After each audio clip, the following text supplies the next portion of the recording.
Assalamualaikum. Assalamualaikum warahmatullahi wabarakatuh. So just asking if there's any new news of Japan. Imam Sabi is saying that apart from Kobe, they visited 8 other areas where there was a need for aid. Huzur is saying yesterday you gave me a nice surprise. Huzur is saying that he sent me at Iftari time, the opening of the fast, what they're feeding the people in Japan. They asked him the recipe, and his wife cooked that same thing, so that there should be no confusion as to how much soup and how much rice they put in. Huzur is saying that it was quite nice, and do they put the same amount of salt and pepper as they did it? Huzur saying that we had to put some more salt and pepper. But Huzur is saying it was quite nice. It is like a dish called khichdi that is very thin, but you can't really call it soup. They have named it soup, Imam Sahib said. Imam Sahib is saying that it was perhaps thinner than this and more diluted, and Imam Sahib is saying, sorry, Huzur said that you said it was exactly the same. Huzur is saying that I didn't. Imam Sahib said I didn't know how much the proportion of water was used. Huzur is saying, but you must have also had soup there while you were there. He said, yes, but it wasn't exactly the same.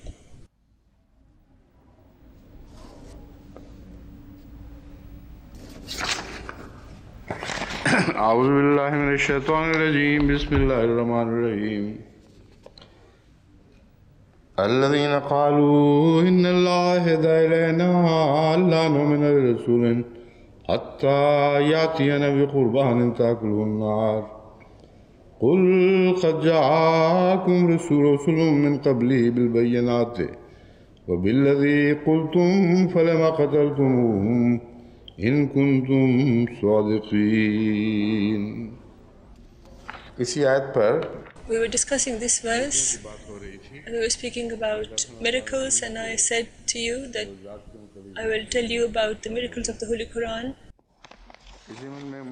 In this regard, Huzur is saying that repeatedly Huzur is getting demands from various scholars that why is this verse not being, why is attention not being paid to the subject of that the burnt offering was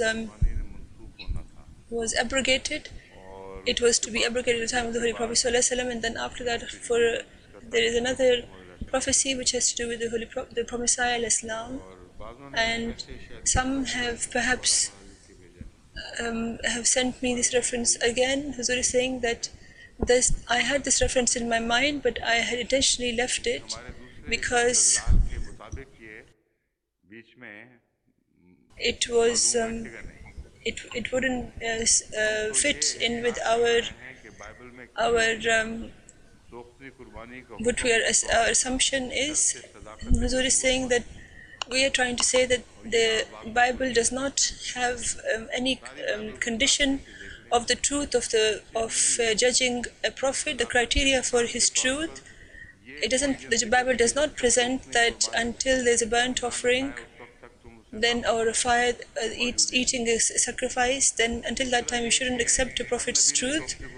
This is not mentioned in the Bible anywhere, and then it also doesn't say in the Bible that every prophet showed this miracle of a burnt offering. So this conjecture that the Jews were presenting, and then they used to add further color into it by saying that this meant that there was a light that fell from the sky and that would devour everything. This is completely false. So the Holy Quran, when it says kultum, it has, without taking up this issue, it has resolved this problem, that what you have said, if it is true, then you say that whatever we say, this is exactly what used to happen. If this used to happen, then why did you used to kill those prophets? So by denying the truth of those prophets, that you have accepted that even if this sacrifice was there, it was pointless, and as a result of that, it didn't give rise to any faith. So this is our conclusion that we are trying to draw. And then after that, if we say that this has been abrogated and the Holy Quran has not mentioned it anywhere, if this was the case, then this sacrifice was going on, but when the time of the Holy Prophet ﷺ came, it was abrogated. This is not mentioned in the Holy Quran, and Messiah Jesus did not show any such sacrifice either. In fact, there was a demand from him for fire to descend from the heaven by his disciples, but Jesus denied it. So it's very clear that if there was this issue of burnt offering, then it should have been mentioned in reference to Jesus first. The life of Jesus proves that there was no expectation of any burnt offering. So that reference that after this this will be abrogated, and after that will be at 1890 days. That means something else. That means that when such ideas, the Quran will come and it will make all such ideas, it will declare them false. So such ideas that have been assumed, these will become tales of old, and 1290 days after that, that miracle will come when the new Messiah will come, and a rejuvenated religion will be formed.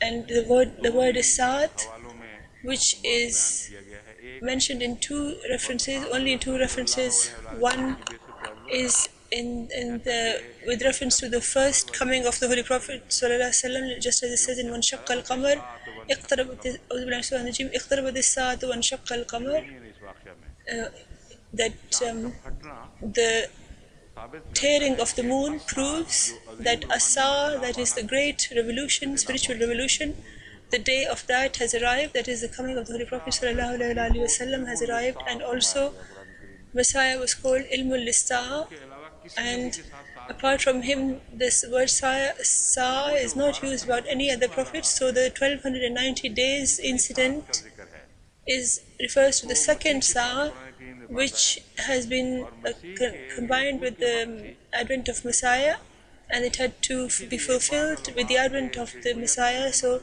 some ulama make a mistake, they misunderstand, and they think that after 40 years there will be hell, and then there will be doomsday, and doomsday is tied with the coming of the Messiah, and they think that as soon as the Messiah comes, then the doomsday will come. And they say that the Prophet ﷺ has been here for a while now, so where's the doomsday?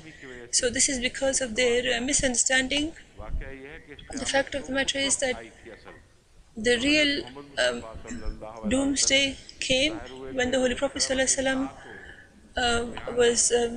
when his advent took place, and اقتربت الساعة refers to that was the incredible revolution that took place, and that same doomsday will be rejuvenated again when the Messiah comes. It means that revolutionary changes will take place upon the earth. When the first revelation of the Prophet ﷺ becoming appointed as the Prophet Messiah was revealed to him. Before that, there are many revelations found in his book Ahmadiyya, and there's so many of them that it is amazing as to how the Maulvis of the time accepted those prophecies, and sometimes it seems as if the revelations are descending like rain, and the whole book is filled with them, and still the Maulvis were accepted that book. And if you regard that time to the time of the demise of the Prophet ﷺ in 1908, that was 40 years. So it was 40 years in which was a span of the time when the revelations were received by the Prophet ﷺ. So this is how the spiritual revolution was going to take place. This the new fresh signs coming from the heavens, and the spiritual changes led to the bringing back to life of the spiritually dead. This is to do with the Sa'a, And the people who are, it is decided about them, about people declared that now there is no life in people anymore, and the only person who will give you life is this person who is himself being brought to life by Allah from um, um, revelation that's descending upon him from the heavens, and this is what it applies to. And and if you take it to mean, if we translate it differently, then we will who's saying that then we will have to believe that the Sa'a is about to happen, and it doesn't happen. The revelations of the Holy Prophet ﷺ, when the spiritual revolution was when it was taking place, then Sa'a means that very soon you will see this significant changes which point towards the Sa'a, and one of the proofs is that the moon was torn apart and divided into two in the heavens. And these are the reasons we are saying that I'm just trying to make you the scholars understand the subject, that it's not because I have forgotten this reference which was in Daniel in the Bible. Behind it are all these references, these reasons. So we're saying that if just because you want to collect references and they doesn't matter if they throw water on your aims, then it is pointless to present those, and then you should have a firm idea, and then you should give points which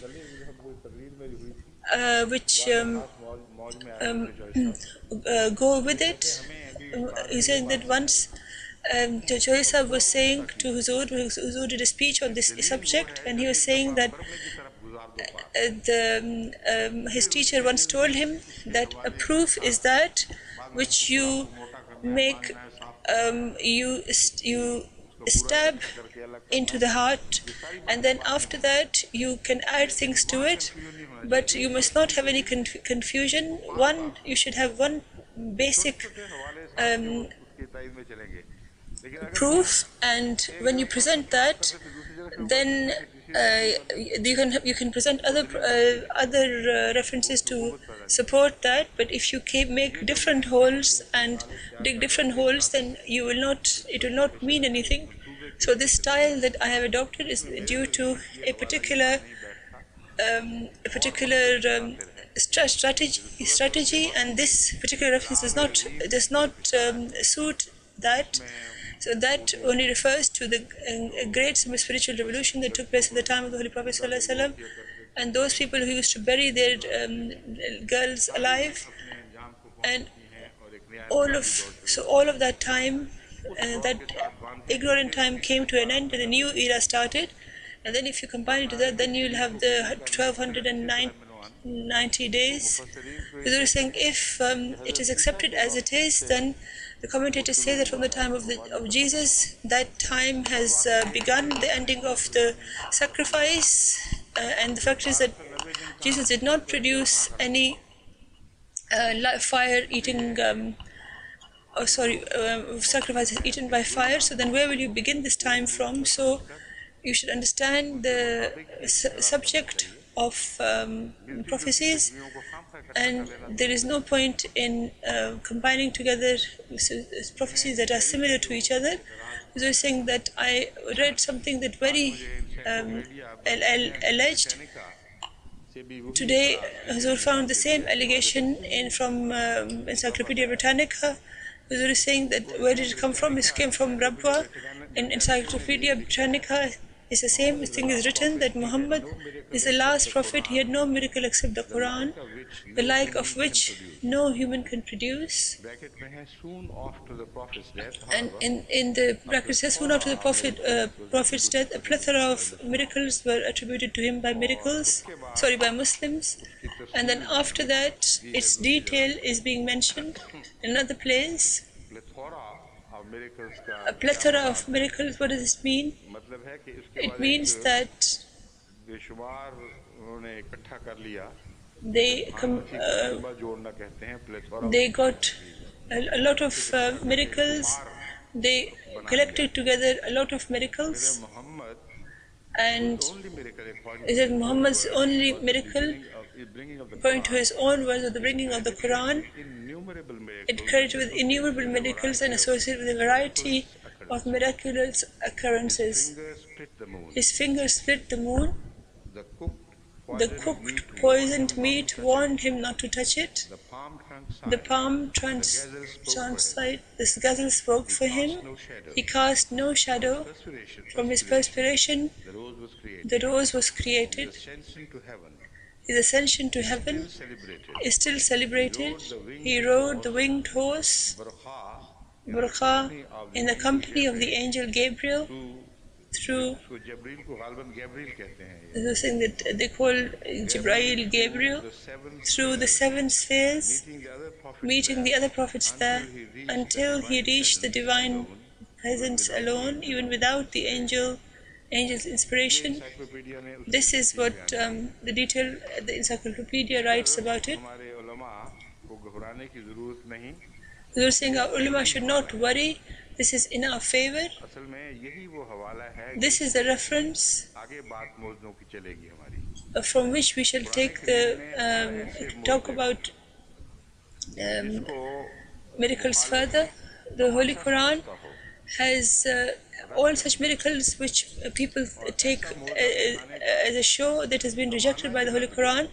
And when the Quran came, the time of such miracles has gone.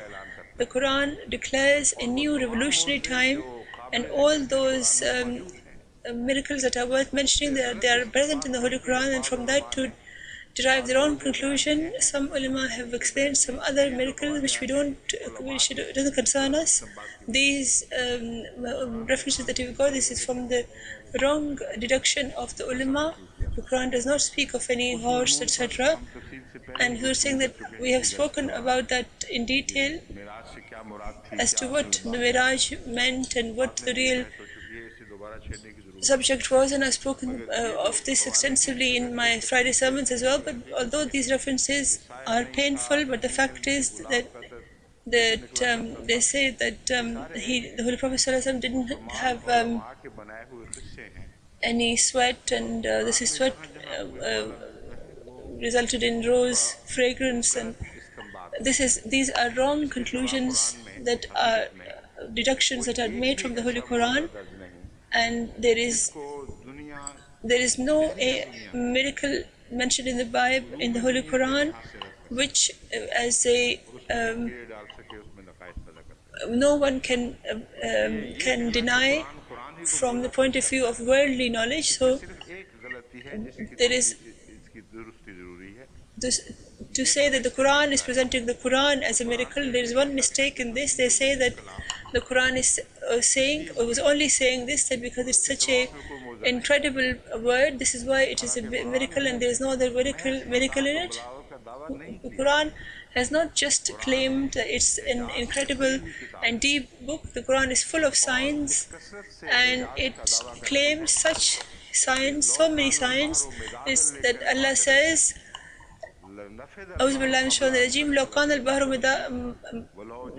البحر مدادا لكلمات ربي لنفذ البحر قبل أن تنفذ كلمات ربي ولو جئنا بمثله مددا, that you should declare that even if the seas become ink and they go on writing Allah's signs and they dry up, and then more seas come to help them, still Allah's kalam, Allah's word will not come to an end. So the word of the Quran is the word is a miracle, but it's not something which is only due to its depth and its the way it's written.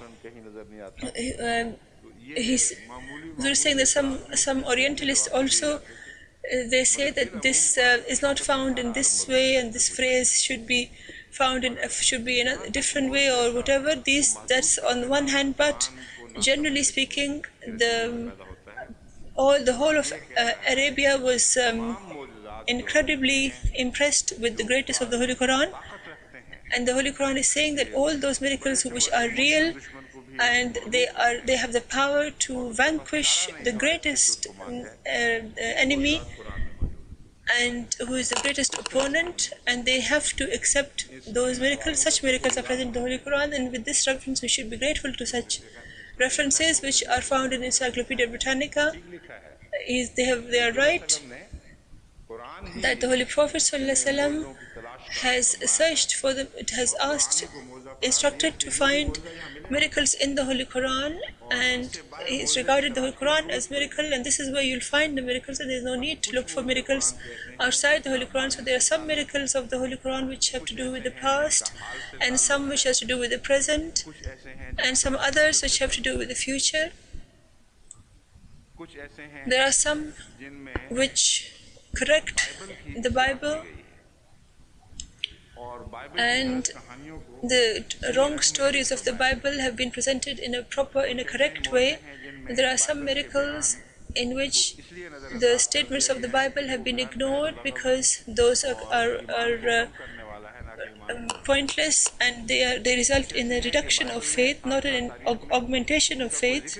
And there are some which is not been mentioned at all in the Bible, but the Holy Quran is mentioning something which is strange and new, and the people who wrote the Bible, it was not known to them of that time, and could not have been known to them, and the Quran makes that claim. And as far as the miracles of the past are concerned, of them, the very first one is the story of the creation of Adam, or even before that is the story of the creation of the universe. The Bible says that we created it in 6 days, and every day the sun rose while there was darkness at the time, and every time the sun rose and then the sun set, and then they say that one day it happened, and then this was the second day, and then after that then they created the sun, and then the moon was created.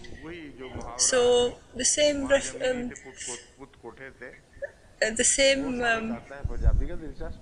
we were saying there's a phrase in, or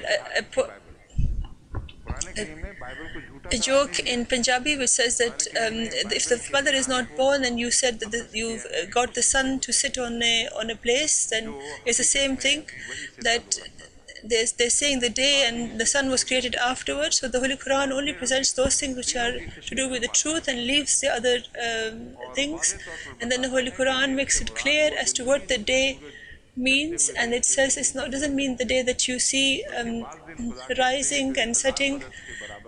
Allah's days are some of Allah's days are 1,000 years long, and some are 5,000 years long according to your counting, and some are even 50,000 days long. But in the first two it says that as you count, and in the last one it says that in one it says that the 1,000 that you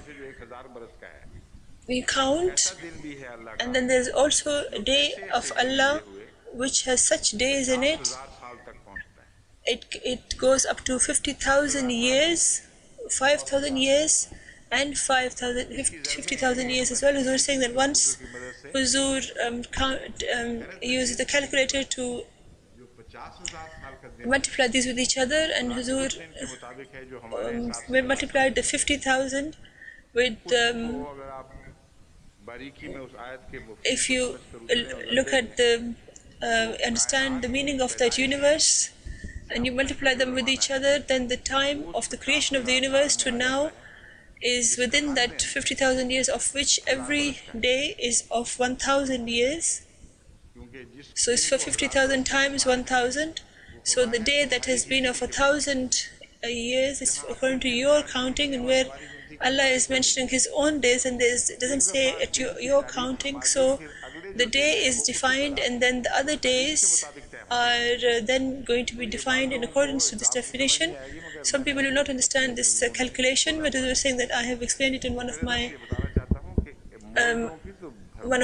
essays, and they were saying that the Holy Quran is full of miracles. There are innumerable miracles, and the favor on the Bible is so extensive that if you don't understand the miracles with reference to the miracle and you don't purify the Bible, then the Bible would have been completely lost as a spiritual book. And this voice is not being called by us the purification of the Bible. This is a sincere Christian who fully believes in Jesus and has nothing to do with Islam. He is making the noise and he's writing a book and he's giving the references that the Bible requires purification. If you don't purify it, it is not worthy of being accepted. It's a shameful book, an embarrassing book, and it has strange false stories, and it has stories in it which are against the laws of nature, but they regard it as true. But he regards it as true because of the Holy Quran, and he is forced to present a reference to the Bible, to the Holy Quran, and he says that the Quran says that the Bible has been interpolated and man has changed it, and it was correct, but then man's interpolation has made it turn into nothing. Otherwise, unless those things are taken out, so saying that I said that he didn't realize that 1400 years ago the purification has already happened. That they don't know, although they're mentioning it. But if they study the Holy Quran in detail from this point of view, and they had compared it to the Holy Quran, then the purification of the Bible has already happened. It's completed, and in this regard, the previous history of the creation of the universe, with reference to that, the Bible's correction and its statements, which amazingly is exactly in line with such scientific discoveries which have become scientific truths, how the life began and what was the state of the world at the time, and how it was a gas and then it became solid, and then how there was a difference made between the heavens and the earth. And this is the subject, and if you reflect upon it and you study the books of science, then you will be amazed that the Holy Quran's point of view of creation is much more perfect compared to the Bible. And then it also mentions of when the universe shall come to an end. Allah says that this creation that we started, nothing except Allah is permanent, and this will also reach its end one day, and it will decay one day, and there will be a day when the whole universe shall come to an end, just as a scroll is rolled up and you put them to the side. In the same way, Allah shall roll up the universe as a scroll. It says that it will be wrapped around, the whole universe will be wrapped around the hand of Allah. And kama badana awwal khalqin nu'id, they don't think that this will end. Then just as Allah had begun it, again a new series of creation will begin, and this is a continuous system. We don't think, can the Bible reach anywhere close to this? The Holy Quran is an incredible miracle, and about which the Holy Quran says that gives the challenge that give only one verse like it. Those people who think that this is only the Quran is only saying that it's a very clear book. They say that look at Shakespeare. Shakespeare has very good and excellent language, and there are other people who write incredible writings. And they say that why should we regard every verse of the Holy Quran in that sense? They're saying, but the Holy Quran is not saying that it's written in a nice way. All it's saying is that such incredible, the Quran is presenting is such incredible truths which are completely beyond the reach of man of the time and also the man of today. The whole world of the time and the Bible has made the earth the center of the universe and everything else going around it.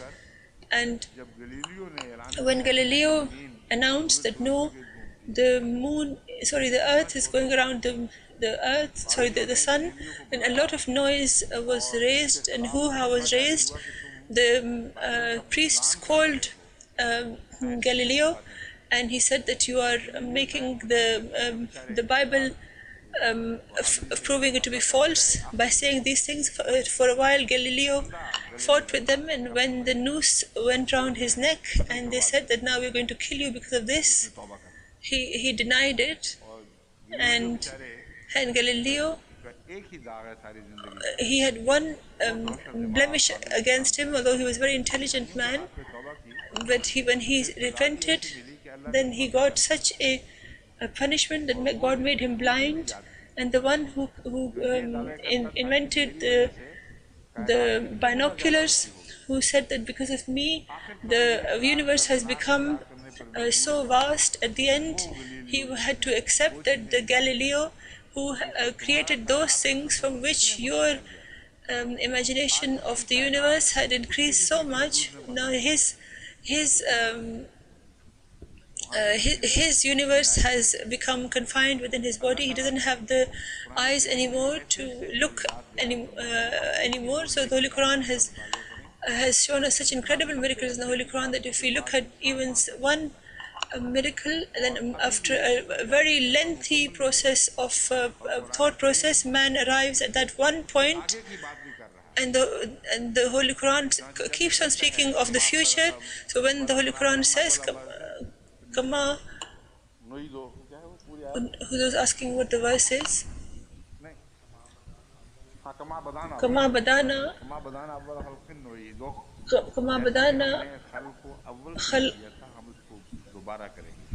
awwal khalqin nu'idu. Just as we started, we began at once, we're going to begin the universe again. We're saying that this is creating a lot of noise in science at the moment, and there are two parties of scientists. One says that there is an idea of an open universe, and the other says there is an idea of the closed universe. One of them is saying that the universe will expand, and it will expand so far that it will be impossible for it to contract and come back into one black hole. And the ones who present the expression of a closed universe, they say that even if the universe expands, no matter how much it expands, it will come together eventually, and this has already begun in the form of small black holes, which we think are small, but comparatively small, but they're actually very big. So they haven't solved this problem yet, and this will continue for a long time yet, probably many generations. But when the Holy Quran presents a scenario of the past and about the future as well, it tells us, it explains to us a continuous series of creation, and this one, the proof of the miracle of this one verse. All the books in the world cannot come, if they all come together, they cannot present the like thereof of this one verse. So he's already saying that there are many miracles, but they are all within this. And the other miracle we're saying that I wish to mention is the creation of Adam, but before that is the creation of life. That is, how did life form? And in this regard, although the ulama or the scholars, because of not understanding the Holy Quran properly, they think that Allah made took some clay and molded it into a man, and then he breathed into it and it became a man, and they say this happened 6,000 years ago. Whereas the commentators themselves mention afterwards, which I shall present, that they accept that the human beings were around much longer than 6,000 years. So to make Adam as a figure out of clay and then to breathe into it, this is not mentioned in the Quran anywhere. With reference to Adam, Ihbitu minha jami'an says that there wasn't Adam and Eve only, there were other people as well. There was a whole people in that heaven, and when they made a mistake, then all of them had to be ousted from that land or from that state of peace they went into a state of lack of peace, loss of peace. So this is the other miracle of the Holy Quran, that it sheds light, such detailed light on the birth from clay, that one is incredible, one is completely embroiled in the incredibleness of it. The Holy Quran says, "Kama badana awwala khalqin nu'id." It doesn't say that we made it out of clay. It says that we began the creation of man from clay, and also from water and from wet, from dried meat. From dried clay and from wet clay, and it became dry, wrinking clay, and then it turned into mud. Such states are mentioned, that, and it takes it to the birth of man, and then such stages are also mentioned, where one form of life comes to an end, and two things are made out of it, and then this is how the birth takes place. And then it says that from this خَلَقَ مِنْهَا زَوْجَهَا, that, and then it removes this the mistake of the Bible, which says that Eve was created from Adam's rib. The Quran says this was completely wrong. The Quran says خَلَقَ مِنْهَا زَوْجَهَا, that life form, that which was creating children, was called you could have called it a female, not a male, because children are created from a female, and then from her such a form was made, which became the male, which became the partner. So this is something which was much before man. And then Allah says that خَلَقَ مِنْهَا زَوْجَهَا وَبَثَّ مِنْهُمَا رِجَالًا كَثِيرًا وَنِسَاءً. Then from both of them, man was created, man's life was created. So before that, they had turned into two, and then the man's creation begins. So this was just an example. You're saying, I'm just giving you a taste of this incredible subject. The Holy Quran has got many such such verses, and they require a lot of deep thought, deep reflection, and each one of them is such an amazing, incredible miracle that they contain many miracles within them. So all those things, the thought of which no matter how much we try, we cannot comprehend those things. All those are told to an unlettered man of Arabia, and the people of the time don't understand it either. But Allah is saying that these are miracles which will continue to come into focus, and you will keep understanding them slowly, but they are present there. When Allah says in the ayat in the law, it doesn't mean that it's only about they are present in this Holy Quran, but you don't understand. So what can we do about that? So the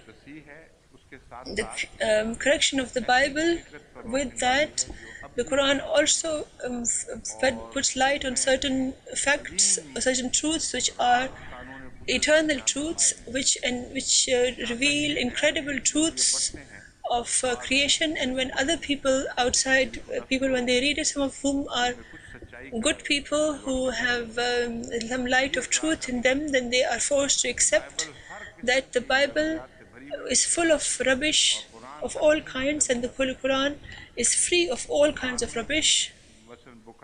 For example, Bukai, who is a French writer, he wrote a book, the Quran, Bible, and as a comparative study, and he put before himself the principle, and that principle is the one which the Jamaat is always presenting, and can't be any other than that. And he says that I have kept this principle in mind, and I have studied the books of books that are revealed, and I have compared to see whenever a law of nature is mentioned in these books, then is it in this way that a bit of it is true and a bit of it is false?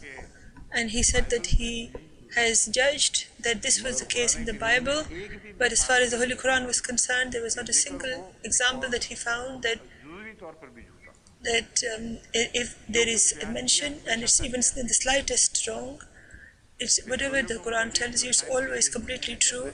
And about the scientific prophecies, he said that he judged with this point of view, that he looked at it to see if some of them were proven true and some were proven false, and this was not the case. The Quran is free of this, and the New Testament or the Old Testament, neither one of them are free of this charge. So then he makes himself a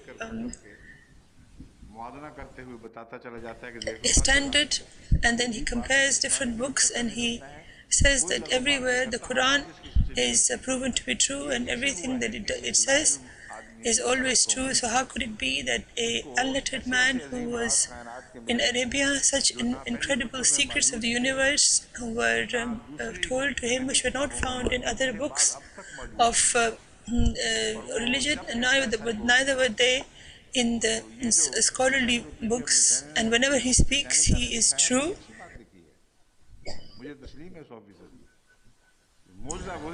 Hazur is saying that I accept what's in the Encyclopedia Britannica, that the miracles are those which are in the Holy Quran, and apart from that, Hazur is saying that I wish to tell you that about the Holy Prophet ﷺ, the traditions that mention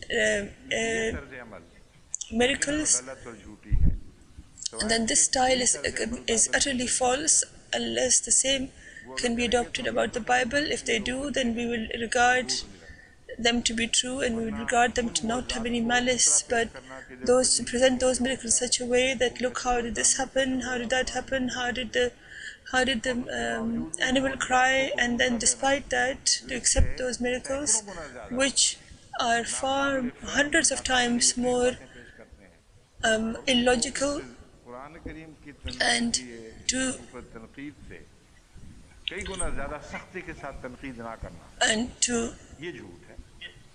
leave them and not criticize them much more than they criticize the Holy Quran. This is wrong. So this is in the Bible there are such stories which are completely illogical and unacceptable. The Quran does not have those, but in the traditions they have been alleged towards the Holy Prophet ﷺ. So we can accept them to this extent, but no more than that. But he has actually declared the purity of the Holy Quran himself. He has accepted that the Holy Quran is free of all kinds of rubbish. Now, the miracles, before mentioning the miracles of the Holy Quran, I was saying I wish to mention that I have a whole stack full of papers in which I have the miracles of the Holy Prophet ﷺ, and some of them are such which have a basis in the Holy Quran, and some are not mentioned in the Holy Quran, but they are not just from Bukhari. There are some such authentic reports that it is impossible to deny them, and because of them we have to accept certain miracles of the Holy Quran, and this is how the Holy Prophet ﷺ, the Holy Quran is musaddiq, that is, bears testament to the truth of the previous Prophet in this way, that such miracles are shown, which are similar to that of Jesus, but never have they been given such an importance in the Holy Quran that they've been presented as a challenge towards the enemy, that because this happened, so you should accept him. Those miracles have been put to one side, and they have been, saying that such miracles used to happen in the past as well, and no one used to accept them.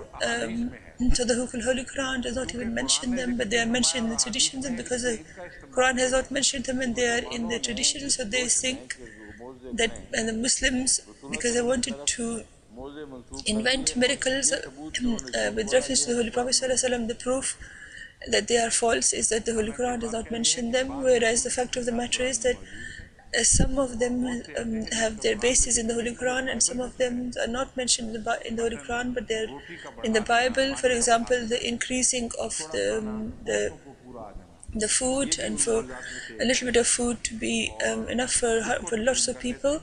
This is also such one miracle, and they accept such a miracle, and they say it's okay.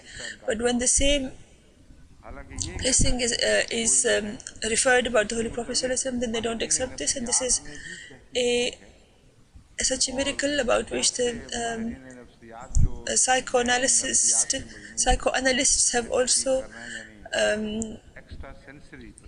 they have also investigated on this, and they're saying that some people who are investigating ESP, extrasensory perceptions, that is such perceptions which are in the consciousness of man, but they are extrasensory. That means that they are not through the five senses that we have. There are some other methods through which we get news, and it has something to do with electromagnetic fields, etc. And their speed is not limited like the speed of it is more than the speed of electricity, and is simultaneous. If something happens in one place at one time, it is immediately transferred to the thoughts of another man at the same time elsewhere. And sometimes in regards in the same line, sometimes a person is very hungry and he's a little bit of food and feels completely satiated, and sometimes when somebody sees a vision about food, when he wakes up he can smell the food and his stomach feels full. So they say that in human psychology such powers are there are minds of such powers which sometimes the psychology digs at, and it attains the power from that, but the feeling is so deep that the man actually feels it physically. He was saying that I don't want to go into great detail in this, but I wish to tell you that in miracles as well there are certain hidden laws which are at work. So miracles do not think that Allah remembered afterwards that, oh no, this was against my law of nature, so I should break my law of nature and I should prove that it is me.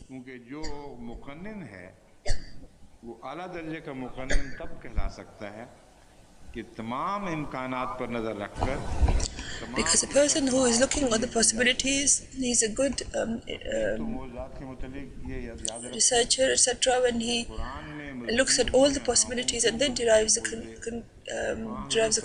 So those miracles which are, whether they're mentioned in the Holy Quran or not, those miracles were supposed to be alleged towards the Holy Prophet ﷺ, and to say that they are completely made up, this is wrong, because those people used to read the Holy Quran, and they adored the Holy Quran, and when they saw them in the Holy Quran clearly, and they saw that these people will not be given the miracles that were in the past, and what was the reason for them to invent them, and they never presented them before the outsiders or non-Muslims. There's not a single witness which is found, which is that they may have mentioned these miracles with some Arab disbelievers and discussed to them that our Prophet has done this and this. So this is not mentioned in any book of history. So it proves that they were not presented. They haven't invented them in order to cover their embarrassment against the disbelievers.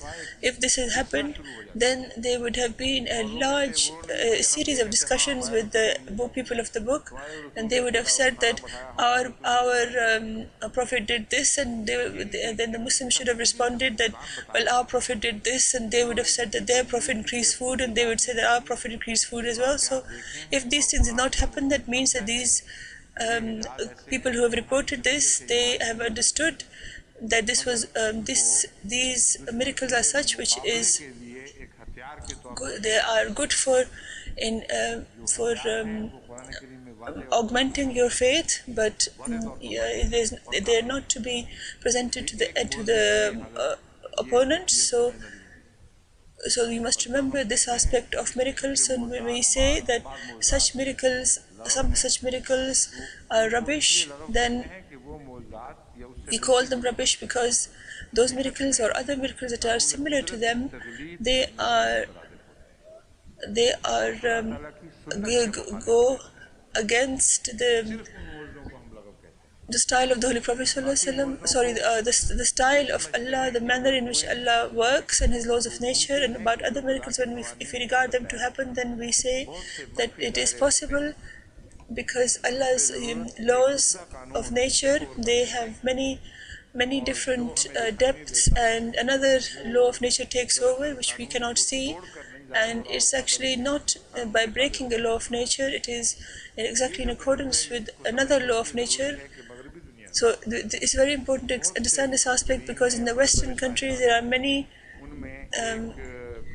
investigators and scientists, or one of whom is Einstein, who presented an argument against a personal God, and he said that he prayed and something happened. He says that this would then mean that it would then mean that Allah makes His own laws and then He breaks them and casts them aside. And Einstein says that this is wrong and no logical person can accept this. So such people began to deny prayer, whereas the Prophet ﷺ has shed light on the philosophy of prayer and said that this is the greatest way of a sign of Allah, receiving a sign from Allah. And the Holy Prophet ﷺ said that Allah does not spoil His own laws of nature. There are many hidden doors inside the laws of nature which are present, and prayer opens those doors. And another one fate prevails over another fate of Allah, another destiny of Allah. So it's not that it breaks one. As I was saying, for example, the gravitational force is something which none can get out of, but electromagnetic force is another power. As I was saying, if there's a metal here and you use a powerful magnet, then it will rise up immediately and go towards the magnet. And does this mean that Allah has broken His law and He was forced to break His law? No, not at all. So it is saying that the laws are surrounding each other, just as the heavens are surrounding each other. And whenever there is a need, then some particular law of nature comes into force. And when we see the signs of that, then some people think that the laws are being broken. So all these aeroplanes which are flying, they're not breaking the laws of nature. Then other laws of nature are being used, and their laws of nature's relationship with each other, and their working with each other. The progress that is seen in the universe and new things that are happening, this is as a result of those. It's not as a result of the breaking of the laws.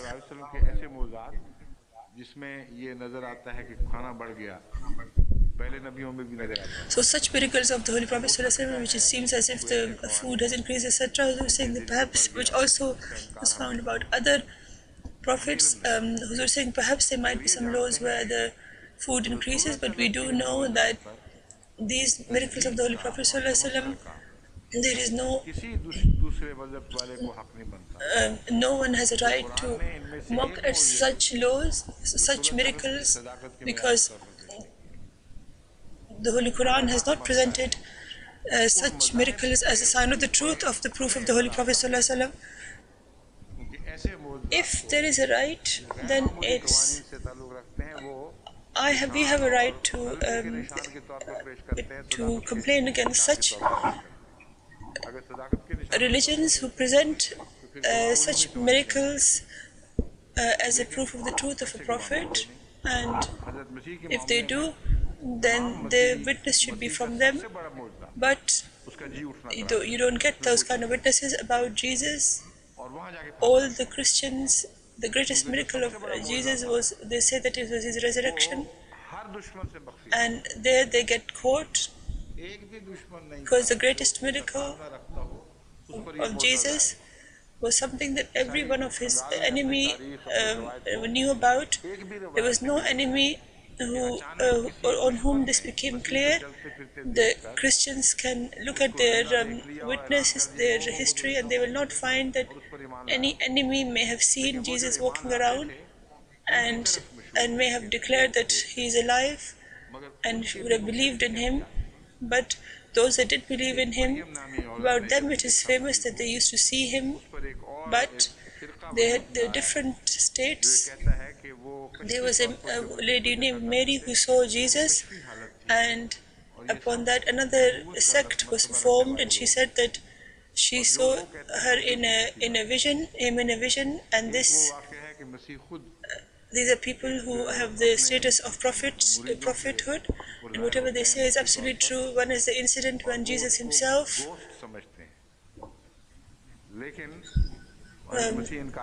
is shown to his disciples, and they think he's a ghost, but Jesus denies that, and he tells them to touch his injuries, and he said, "Feed me as well as the honey and some fish, etc." And sometimes some bread is also mentioned. Whatever it was, they ate that, and Jesus also ate it. So at this, their researchers of today, they have a lot of problems. And the one miracle, which is the greatest miracle, which would want to stun people. Look at what the state is. Let me just tell you about them with reference to that miracle. What their state is depicted from these references. Or Harley Williams. He is the one who is one of the top experts of Christianity, and he is a professor in the subject.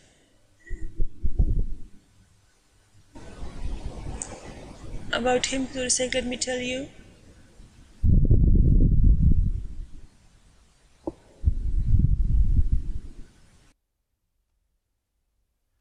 ये जो William है जिसके मैं जिक्र करूंगा अभी, ये ban ही वही बात कहने पर मजबूर होता है जो हम कहते हैं जमातें हम। So saying the William who I'm going to mention, he is forced to say exactly what we say that the Jamaat Ahmadiyya is saying, and in the end he becomes very worried as to what he has confessed to, and as a result of that, Jesus will just become like an ordinary man, and the theory of resurrection will all be proven false. So then he suddenly turns, and it becomes very clear as to up to what point he is honest.